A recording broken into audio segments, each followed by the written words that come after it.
right, you're listening to Geek Vice, home of the phantom hand clapping. You're I the don't only know one what's- that can't hear it. It is the most bizarre thing. Google Effects has all these sound effects, and when I hit the button, the sound effects happen, but I can't hear them. It's the weirdest thing. So I have to watch my little bar there where it says I'm talking, and as soon as it stops, it's like, well, the sound effect must be over. I'll start talking. Well, welcome everybody to Geek Vice, episode 81, a podcast by two geeks just trying to be heard in a world now flooded with geeks. My name's Morph, your bartender for the zombie apocalypse, who's not drinking anything other than water and ginger ale. That guy over there is Kip, a man boldly going from the couch to the kitchen and back again. Good evening, Kip. Good evening, sir. How you doing? I am doing pretty good. And, we could say that there are some crazy things going on in the world right now. We could say things like FIFA is being taken over by the United States. We could say the Women's World Cup is starting right now. But neither of those things have anything to do with the geek stuff we're going to talk about tonight. So what do you got on your plate tonight, Kip? Well, that was quite the build up to nothing. Amazing.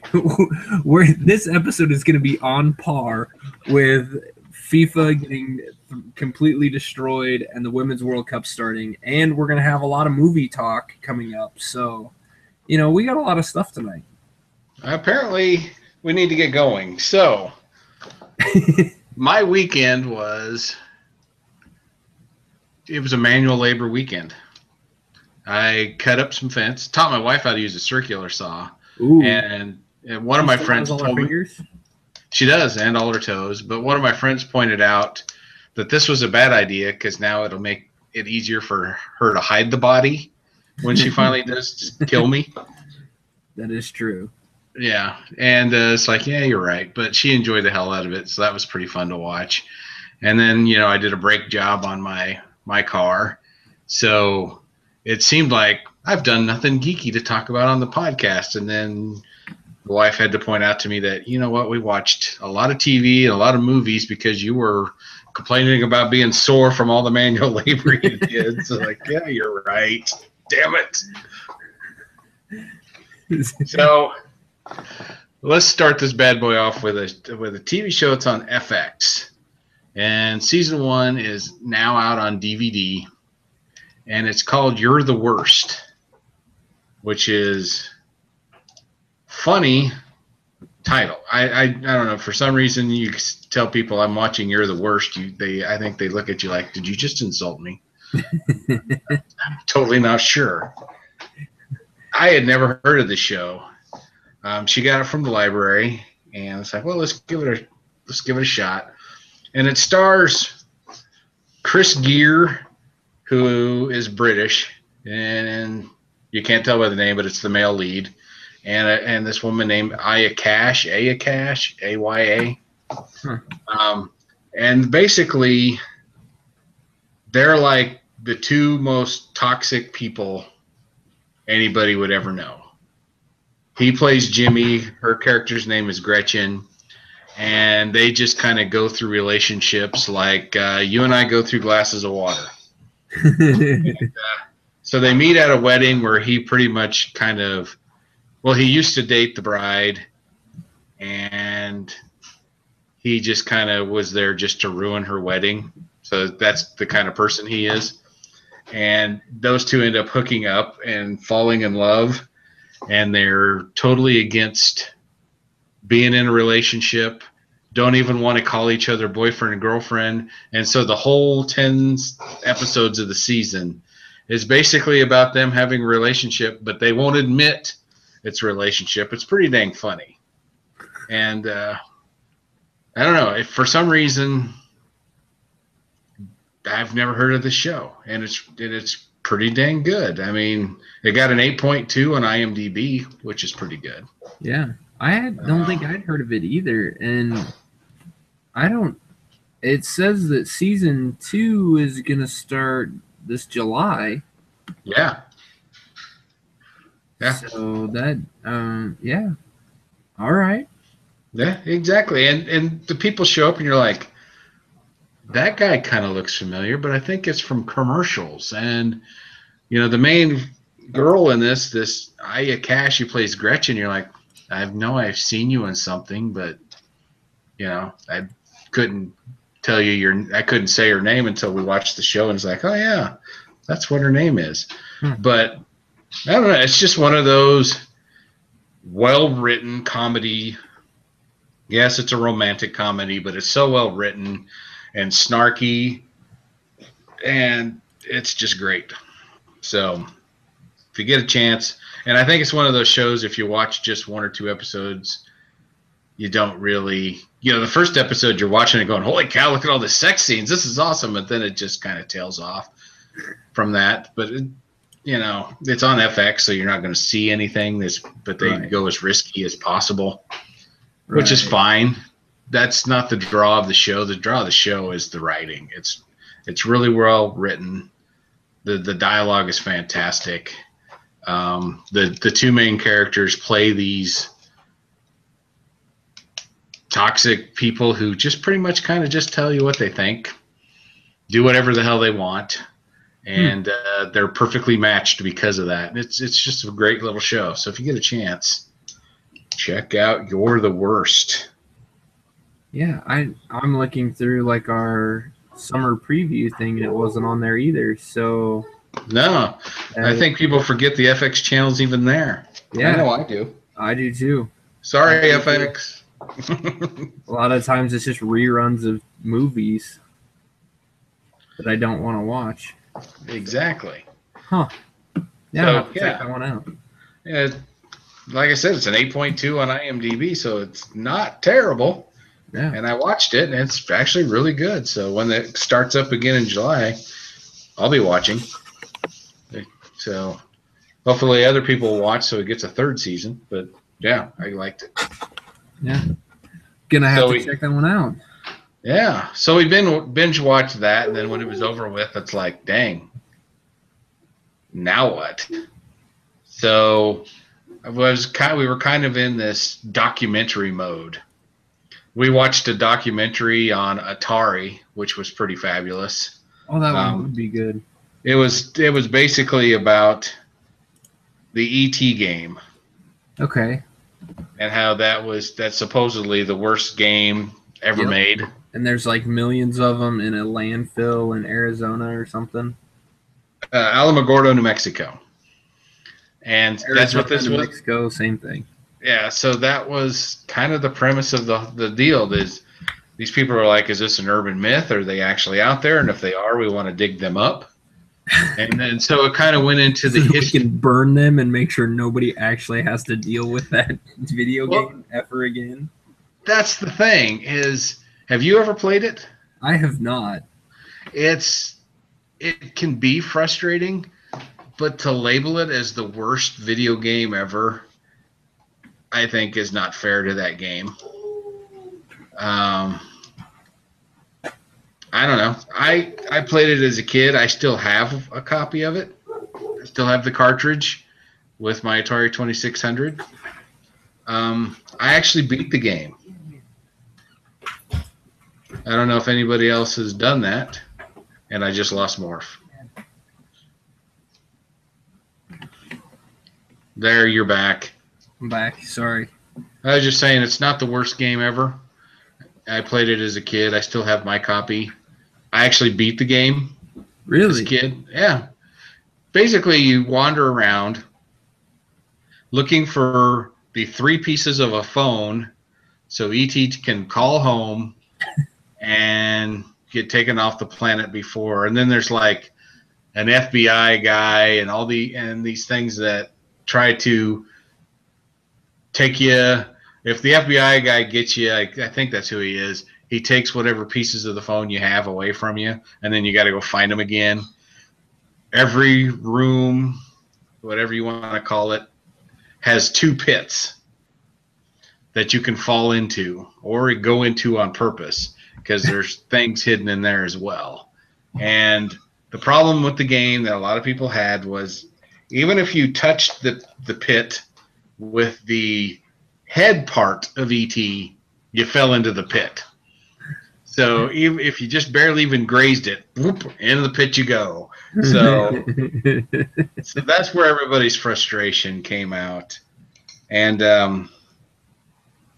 but really, for its time, it was a pretty complex, pretty deep game, really, for 8-bit world of Atari 2600. Right. And this show basically talked about that. They talked to the guy who programmed it, and basically this guy was like an all-star. He came up with Yar's Revenge, and I can't remember what the other one was, that were like Atari's biggest sellers when he programmed them. And then he did E.T. in like 5 weeks or something ridiculous like that. And it's still a really great accomplishment itself just doing that. But basically all he's known for now is the guy who programmed E.T. and destroyed Atari, which totally isn't accurate. But that's how he's perceived. So even when there's like the Gamers Hall of Fame and all this other stuff, he's never even considered because he programmed E.T. And so I felt sorry for the guy. And then they finally did find the place where Atari buried all these games, and they started finding things. And it wasn't just E.T. It was games that were still in the packaging for like Yar's Revenge and Defender and all this stuff. It's like Atari knew the days were over, and they just, I don't know, maybe for tax reasons. I don't know why you would bury your games, but they did. It wasn't just E.T. So the documentary is pretty dang cool. If you're into video games, you should see this. It's on Netflix. It's worth the time. It's really good. It has been added to the list. The ever-growing list. That's right. You'll never be able to watch everything on your list and have a job and a wife and kids. No, it's not going to happen. This list is forever growing. Well, it's kind of we'll continue on with another topic, one that I had found that kind of fits along with this whole video game thing, and that is, okay, so you could have your Atari 2600 hooked up. You could even go and have your Xbox One hooked up and play these new fancy games. But if you really want to go all out, you can contact it's Bandai, I think, is making this.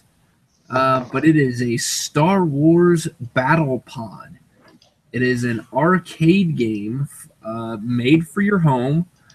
Yes, it's by Bandai. It's supposed to be coming soon. It's about $35,000 to get this in your house. But it is an arcade aerial battle game featuring a fully immersive dome screen where players pilot famous starfighters from the movies, taking them into the Star Wars universe. This is the first fully immersive Star Wars experience that puts players in the pilot seat of some of the most iconic battle scenes from the famed movie franchise. Yeah, it looks pretty freaking awesome. That's what I was just if money was no option, I'd have one of these in my house.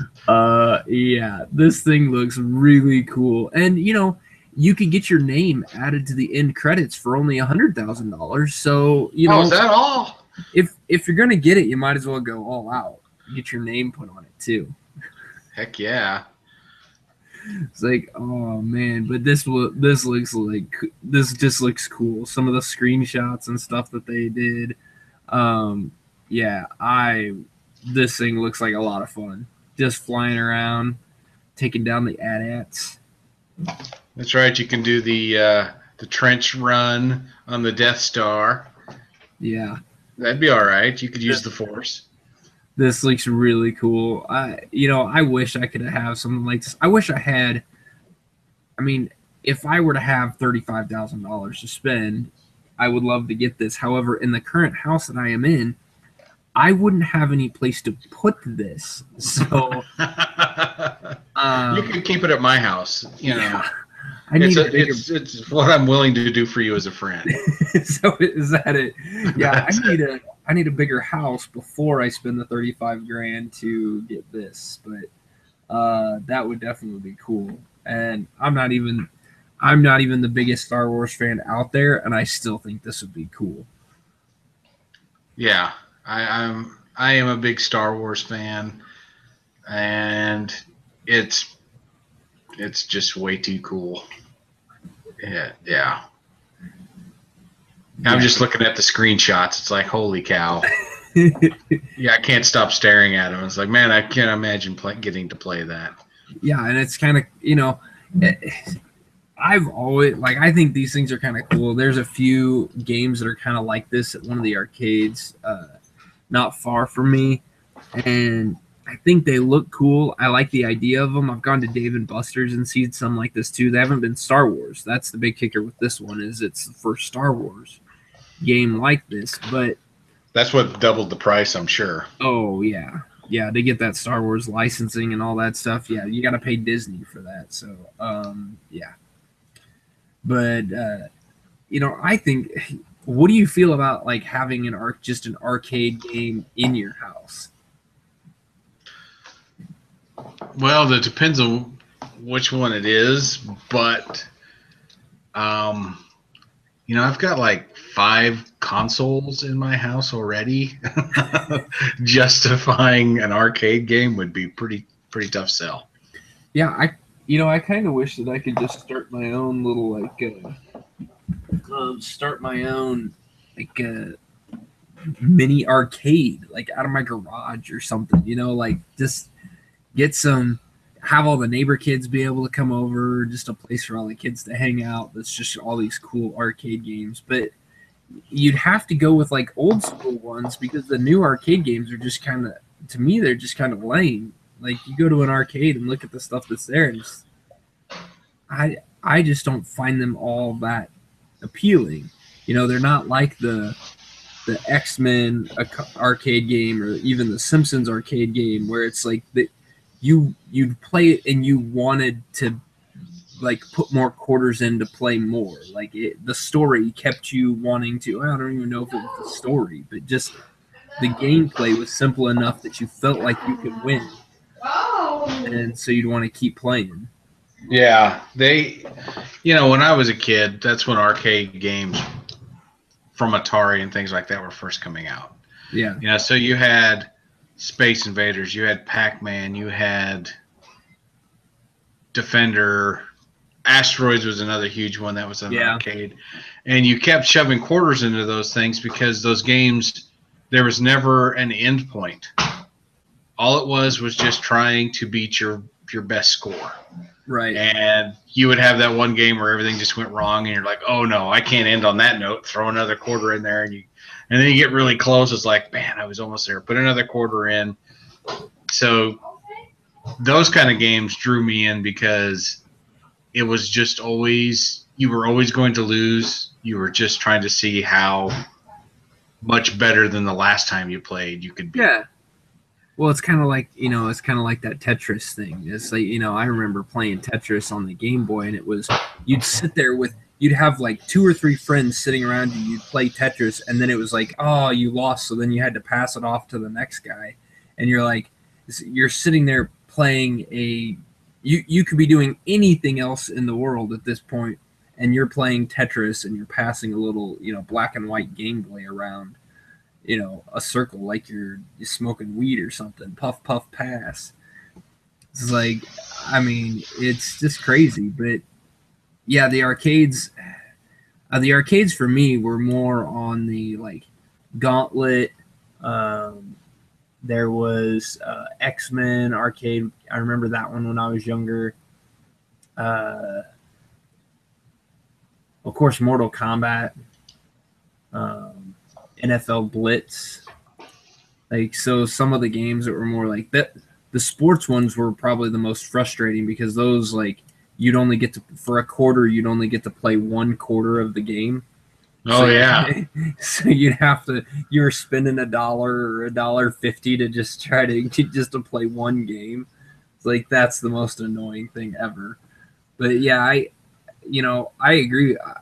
Like, that's where I think the downside to some of that came from was, they tried to milk too much money out of people instead of just getting a gameplay or just getting not letting the player quit because of a time period. You could play, like Pac-Man, you could put a quarter in, and if you're really good, you could play that thing for hours. But, eventually you were going to lose. But it was up to you to lose. It wasn't up to the game itself. It wasn't like a time that it said, "Oh, nope, you've played for 30 minutes. It's time for you to move on." Yeah. I just remember when I went to college, there was this track and field game, and you had things like pole vault, long jump, some sprints, things like this, where it was button pushing as fast as you could. Yeah. And you have to be old enough to remember using a spoon to help you push these buttons faster. If you have no idea what I'm talking about, you're just too young. But you held the spoon in your hand, so you hit one side and the other side would come down and hit the other button. So you were only hitting it on one side, and you were getting both buttons. And yeah, there was even the hammer throw, and I may have spent more than my college tuition in that video game. I'm not totally for sure. You'd get up there and you'd like take your fingers, you'd be like, yeah! And then but you had to keep the rhythm going right. You'd start going too fast and you hitting it at the same time, and then you start getting mad because your guy slows down. Yeah, and it was a 2-player game, so you could have another guy on the other side, and you're just all you could hear was tap tap tap tap. Yeah. Oh, I do remember those. Yeah, I love those things. Yeah, if they had one of those in my house, I'd have to quit my job. Yeah. Yeah, I would. Well, and I still have that problem. Like, we've got what is it? I got something around here. I don't know if I got it from somebody gave it to me or somebody I don't know how I acquired it, but it was like a Mario and Mario vs. Sonic Olympics or something like that for the Wii.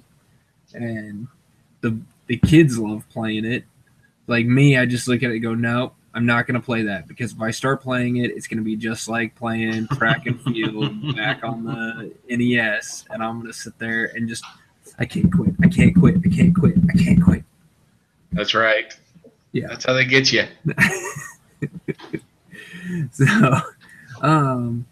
yeah, I would love to have an arcade in my house. It's never going to happen, though. Oh, well. Maybe when you're old. Yeah. Well, video games, you watch the TV show. How about any movies? Did you watch any movies over the weekend? No, it was documentaries. Just documentaries, huh? It was either You're the Worst or it was a documentary. We watched one on Lance Armstrong. What was that one called? That one was called The Armstrong Lie. And if you're a big Lance Armstrong fan, you're not going to want to watch this. Yeah, I'm not going to. It makes him look like a sociopath. It really does.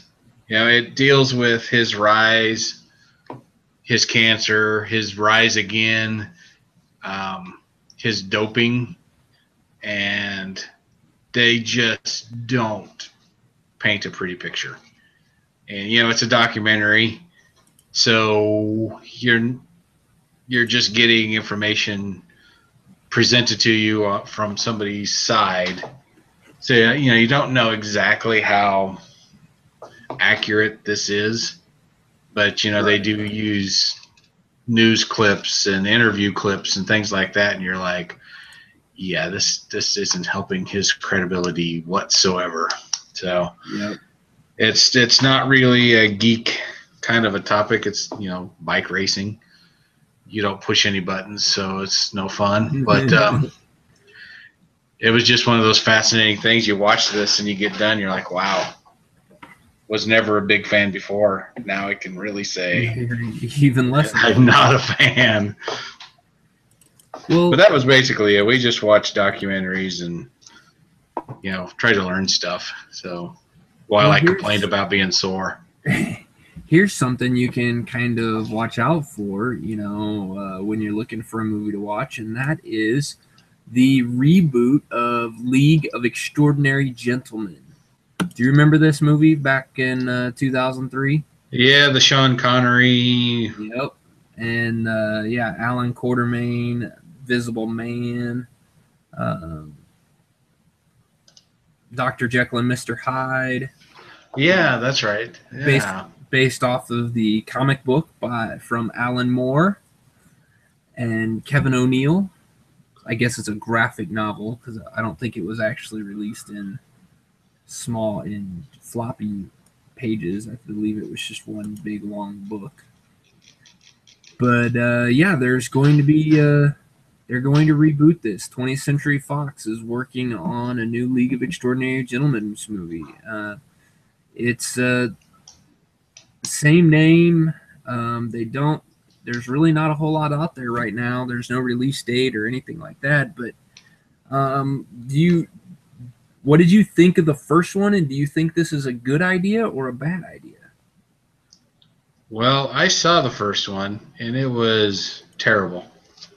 Let's just call it what it is. It was a bad movie, and it was one of those movies you got done watching it, and you're like, what was the point? You know what I mean? Yeah. So, is it a good idea to reboot it? I do not know. It depends on what they can do with it. I like the idea of the story. The graphic novel's good. Have you read the book? It's one of those ones that I started. Right. And Alan Moore's books sometimes kind of hard to read. I mean, they're a little deeper. They're a little they make you think a little bit more. He's a good writer, but he's not a writer for everyone. Exactly. I've never read the comic book for it. I have it. It's actually sitting on a shelf, but I haven't read it. I watched the movie, and I thought the movie was okay, but it wasn't as good as I wanted it to be. But I mainly wanted to see the movie because I like the idea of the movie. Like, I like the idea of the comic book. I like this taking these different characters from different literary pieces and putting them together. I think that's really a cool idea. Yeah, definitely. I just didn't like the bad guy in the movie, and I would hope that they could do something a little bit better. Maybe with some CG now, or maybe with 20th Century Fox, maybe they'll. I don't know. It's a DC property, so I don't know. Or Vertigo, the DC imprint. So they can't rely on Marvel's writing to help them make this really good. So I don't know what they'll do with it. I guess we'll just have to wait and find out. I guess so. Hopefully it's good. I'd like it for it to be good. I hate to see a movie fail. Yeah. Yeah. I'd rather be entertained than have a movie flop, but you never know what's going to happen. Yeah, and there's another movie out there that could definitely flop for you, and but luckily, it failed to get funding on Kickstarter, and this amazing director, Uwe Boll, decided to have a meltdown on YouTube and for failing to get funded for the third time on Kickstarter, the third time on a crowdfunding campaign. One time was on Indiegogo, so he only failed twice on Kickstarter and once on Indiegogo for two different movies. So if you don't know who Uwe Boll is, we can go through some of his. He's really more of a producer / director. He has produced 53. He's credited with 53 movies. Now, some of these are pre-production or filming, but a lot of these are basically adaptations of video games into the big screen. One of them that I was actually saw in the theater because it starred Jason Statham, and that's In the Name of the King, a Dungeon Siege Tale, which is based off the Dungeon Siege video game, which I loved. He has also done Blood Rain, Alone in the Dark, House of the Dead. There is a Rampage. There's Rampage, came out in 2009, based off the video game Rampage. Which, how you do a movie about monsters that come and destroy a building and not get sued by Godzilla, I have no idea. Hey, there's a board game That is true. that does that. That is true. But yeah, he tried to, let's see, what was it he tried to get done? He was trying to get Rampage 3 funded, and that one is the last one that failed. His previous attempts included one for Postal 2, and on Indiegogo, he tried to do Rampage 3 as well. And all three of these things have failed to get funding. So apparently, we, as in the majority public, the public majority, have shown U-Bowl that he sucks at making movies. And so he came out and told us all to F yourselves, and no one gives a shit about Rampage 3. So maybe I shouldn't do it then. I have enough money to go play golf till I'm dead. So yeah, that's really winning your fans over. I gotta give the guy credit. And he goes on to complain about people who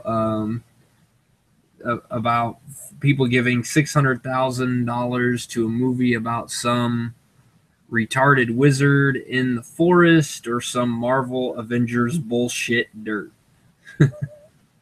Well, okay, this guy has Bigfoots versus zombies on his resume, and he's bitching about Marvel Avengers. Yeah, it sounds like jealousy, honestly. It really does. It really does sound like jealousy. And the best part of this, if you haven't followed U-Bowl, which actually, if you've ever seen the movie The Producers or the musical The Producers, I'm pretty sure this is where U-Bowl came from, and that he is really trying to just make the worst movie possible for the least amount of money, just so that he can make money. But yeah, just go watch Blood Rain. Yeah, it's bad. It's not even, yeah. And it's sad to say it, but I think I've seen a lot of his movies, and I hate it every time. But then he's one of those executive producers that he doesn't always put his name on the front of it. So you might, if you're not paying attention, you might go see one of his movies and not realize it's one of his.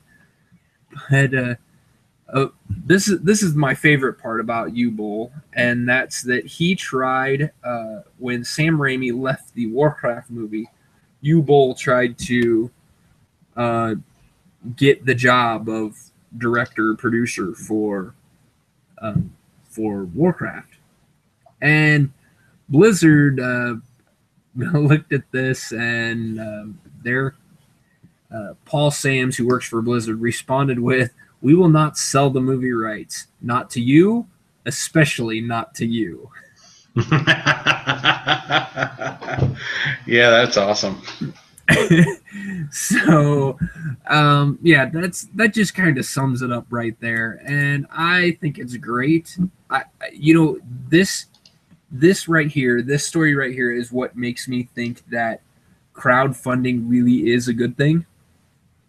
That this idea that the public can basically dictate whether or not somebody is going to do a project, I think is really cool, because U-Bowl's got 53 movies that he has produced, according to IMDb. That means that's 53 times a company has given him money to make one of these movies. that have been just utterly terrible. And I just think it's priceless that now that know that he's trying to do this with crowdfunding, people are telling him and telling all these other companies that no, we don't want to see anything he's going to make. So stop giving him money to make shit. And I think that's awesome. Yeah. It wouldn't be so bad if there was at least one movie on that resume that I went, hey, I liked that movie. Right. I couldn't pick out one. I mean, there's even one with Jason Statham that I've seen called, what was it, In the Name of the King or something like that. Yep. Yeah. Terrible. Yeah, I went and saw that one in the theater with my wife, and I think that was actually the point that my wife said you're no longer allowed to pick movies to go see. There you go. Which is why I'm not allowed to go see any movies. All this stuff looks like it's made for the Sci-Fi Network. If Sharknado was on that resume, you'd be like, okay, yeah. It would make sense, wouldn't it? Yeah. Yeah, there's Bigfoots versus Zombies, Anger of the Dead, Forbidden Empire, Prisoners of the Sun, Dragon Dog. Have you heard of any of this shit? No. I've heard of Apocalypse Z. Yeah. Didn't see it. Heard of it. So. Yeah, I mean, there's a lot of movies on there that I hadn't seen. And I have no interest in seeing. Well, that's good because you don't have time to see them anyway. That is true. So, there was another thing. This made the news a while ago, actually. It was May 22nd. But our favorite director that we've talked about on this show many a times and has done many of shitty movies, Mr. M. Night Shyamalan Ding Dong, he came out in an interview he is the writer for Wayward Pines, which is a TV show for kids. I believe it is on Cartoon Network, maybe. Fox. Is it Fox on their animation thing? I don't know. I didn't realize it was for kids. I guess I should be paying more attention to this stuff. Well, it might not be for kids. It might be like as much as Simpsons are for kids. When I first heard of Wayward Pines and saw stuff on it, I thought it was going to be like Twin Peaks or something. One of those way out there kind of things. It very well could be. But his name's tied to it, so I will not see any of it, and I will like it. But in his the reason I put this on here was that he was asked specifically about his failure and his criticism on Avatar: The Last Airbender movie that he did. And I thought it was interesting with some of his responses to questions, and one of them was, you can make it one of two ways. You can make it for that same audience, which is what I did, for 9 and 10-year-olds, or you could do the Transformers version and have Megan Fox. That comment right there, and this is what kind of bugs me, because I watched the cartoon Avatar: The Last Airbender. I own all the seasons. I enjoy it a lot. I'm not 9 or 10. The writers for the cartoon wrote it so that a 9 or 10-year-old could watch it and enjoy it, but that it was also deep enough and had enough character development, and the story was stretched out and the characters were fleshed out enough that an adult could watch this movie and actually enjoy it. And yet M. Night Shyamalan is such an idiot when it comes to doing to telling his stories, that he doesn't get that you can do both. That you can make a movie that 9 or 10-year-olds can enjoy, but so can adults. And, oh yeah, it happens all the time. yeah, and I mean it's just pathetic that he did this, and now they're going, and I just honestly, I want the same thing that's happened to you, Bowl, to happen to M. Night Shyamalan. I want him to try to go out there and make this movie, and for everyone to go, you know what? No, because you really are kind of an ass, and you suck at everything you do. So we're gonna stop giving you money, and you are gonna finally just fall off the face of the earth, and we won't have to see any of your stupid shows anymore. Well, Wayward Pines has got an 8.3 on the IMDb's. So there you go. I'm not even gonna turn it on.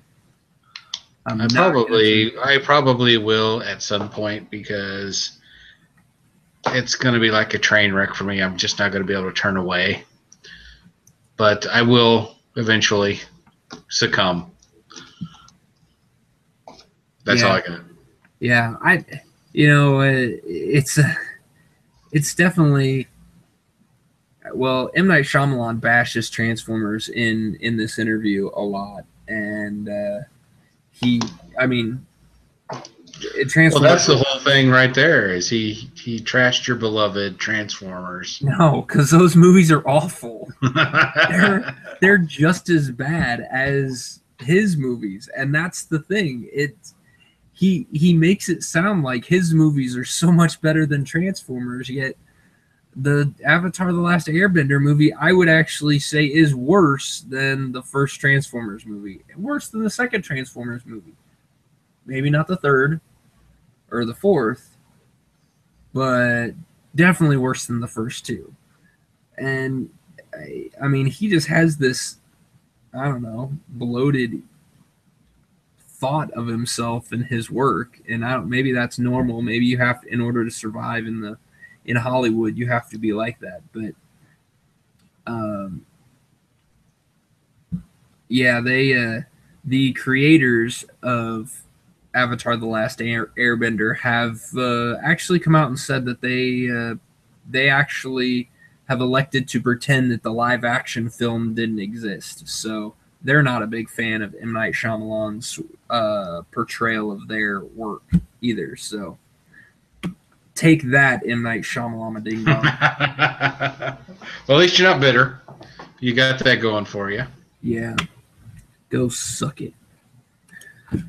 So, yeah, we've got that going for us, which is good. So, what else do you got for us tonight, Kip? You got anything else for us tonight? We'll have to talk about this maybe next week or the week after, but depends on how much time I have to dedicate to it. But I downloaded Metal Gear Solid 5. What's it called? Something Zeros, Ground Zeroes, and started playing that. I can't wait to get further into that thing and see how well I like it. The first scene, or whatever you want to call it, the first section you play, you're one guy dropped off on Cuba, and you got to rescue some POWs. And I decided to go in guns blazing once, see what happens. Of course, I died immediately. I tried to sneak around and got bored with it and took off running, died immediately. So I want to jump in and try it and see if I can't actually do this thing by the sneaking around like you're supposed to do. So if I can get enough time sunk into that, I'd like to talk about that sometime. Yeah, speaking of video games, next week we might actually spend some time on video games. I know our main topic next week is about a video game that got a lot of hatred for it before it was out, and it's actually out now, and I've read some reviews on it, and it's I have a lot of people saying it's not really as bad as what it was made out to be. But we could talk about that more next week. But also, I have downloaded a new game, XCOM Enemy Unknown, which is not a new game. It's just new to me.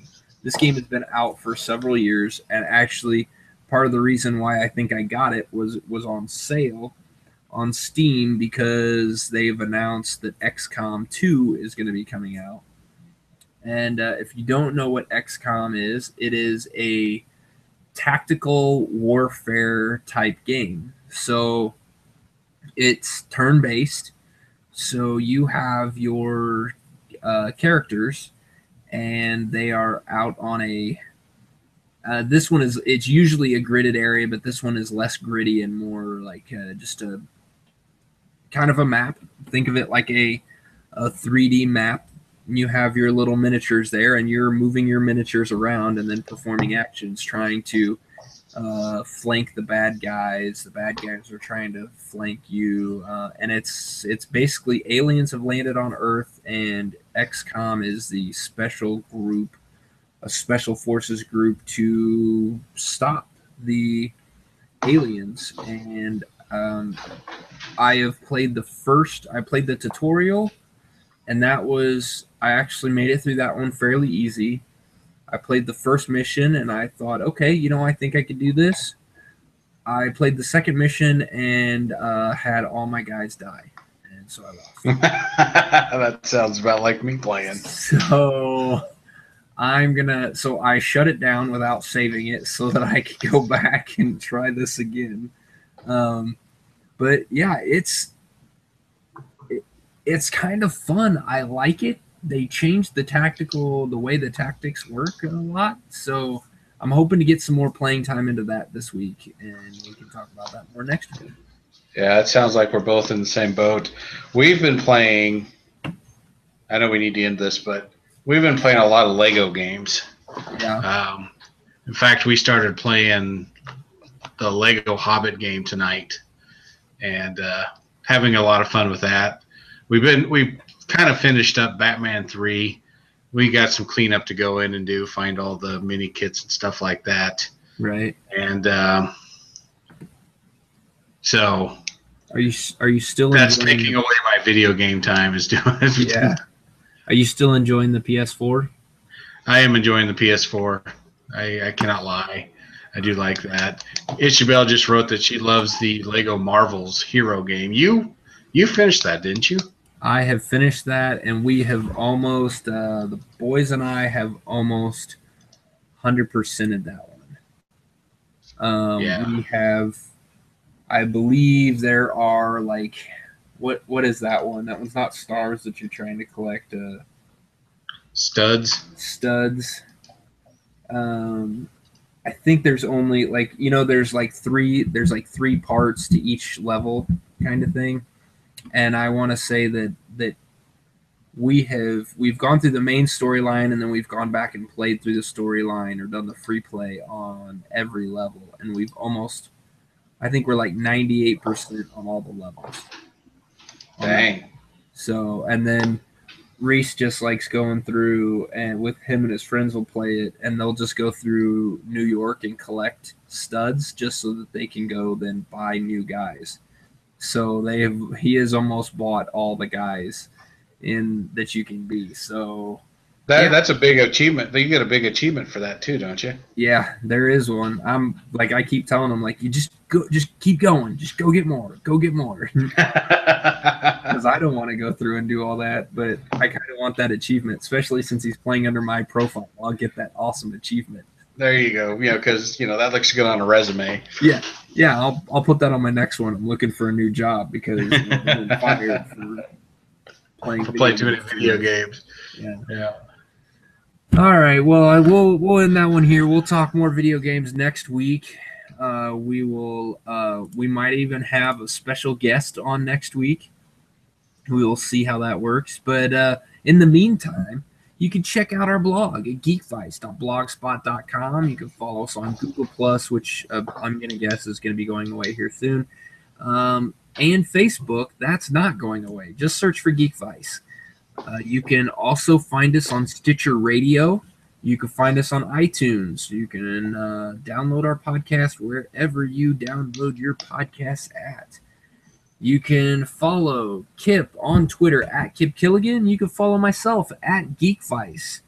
So thanks everyone for listening to our ramblings. And if you want to comment on any of the topics or tell us why you enjoyed Avatar: The Last Airbender or your favorite U-Bowl movie, you can email us at geekvice@gmail.com. And until then, see you next week. See ya.